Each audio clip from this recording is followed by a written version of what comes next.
కావచ్చు, చీకటి సామ్రాజ్యానికి దళపతిని కావచ్చు. ఇక్కడికి ఎందుకు వచ్చావు? చెప్తాను జస్టిస్ బాబా. నా పేరు నీకెలా తెలుసు? నీ పేరేమిటి? నీ చరిత్ర మొత్తం నాకు తెలుసు.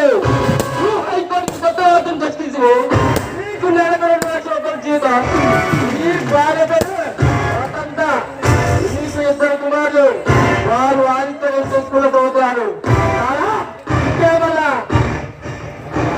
మిస్టర్ కాళిదాస్, నా గురించి, నా కుటుంబ విషయాల గురించి నీకు అనవసరం. ఇక్కడికి ఎందుకు వచ్చావో చెప్పు.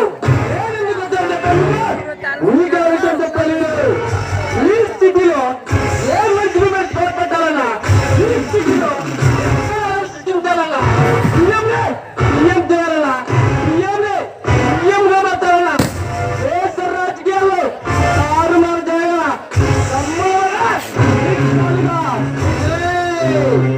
నా ముందు తొడగొడితే తొడమడ రెండు నరికేస్తా. ఇక్కడికి ఎందుకు వచ్చావో చెప్పు. మొన్న రాత్రి నల్లమల్ల రోజులు 4 లారీలు వెళ్తుండగా ఇన్స్పెక్టర్ సూర్య బాబాకి పట్టుకున్నాడు. నాకు తెలిసేసరికి భయం పనిచేశాడు. మా పౌరేమని తెలియక అనవసర భాష తొలగించారు.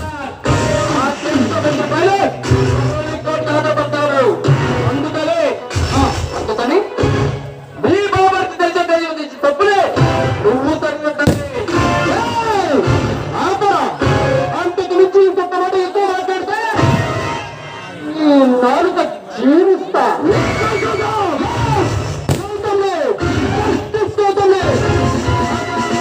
అంటే ఏమనుకుంటున్నారా మీ దృష్టిలో? న్యాయం అంటే నడి రోడ్డు మీద దొరికే బొమ్మ కాదురా, మీరు డబ్బులిచ్చి తీసుకోవడానికి. న్యాయం ఏంటంటే మీ దగ్గర పనిచేసే కిరాయి గుండా కాదు, మీరు చెప్పినట్టు చేయడానికి. ఈ ఏరియాలో ఏ ప్రభుత్వానికి వచ్చినా నా అడుగుతారో వాడతాడు, ఆ చెప్పు చేతలో ఉంటాడు. మిస్టర్ కాళిదాస్, మీరేమిటో, మీ ప్రతిభలేమిటో నాకు బాగా తెలుసు. అసలు ఎందుకు వచ్చావో తప్ప మీరు అనుకున్నది ఇక్కడ ఏమీ జరగదు. ఇక్కడ వెళ్ళొచ్చు. నువ్వు ఎవరితో మాట్లాడతావు తెలుసా? తెలుసు. ఈ స్థితిలో పెద్ద మనుషుల చరమని అవుతూ అక్రమంగా, అన్యాయంగా ప్రజలను భయపెడుతూ, అక్రమంగా జంతువులను చంపి వాటి చర్మాలతో వ్యాపారం చేస్తూ, టేపు చుట్టూ నరికి సొమ్ము చేసుకుంటూ ప్రజల కళ్ళు కప్పి తిరుగుతున్నా, ప్రభుత్వం కళ్ళు కప్పి తిరుగుతున్నా రాక్షసులనే నాకు బాగా తెలుసు. ఏమిటో నా పేరేమిటో ఏదంత కేంద్రం తెలుసుకో. ఆ విషయాలు తలబడితే ఈ తల ముక్తమవుతుంది.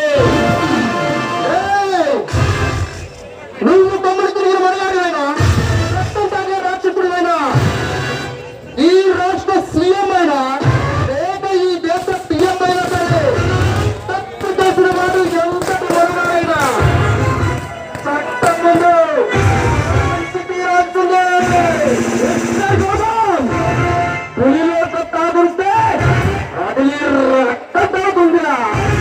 ఏదో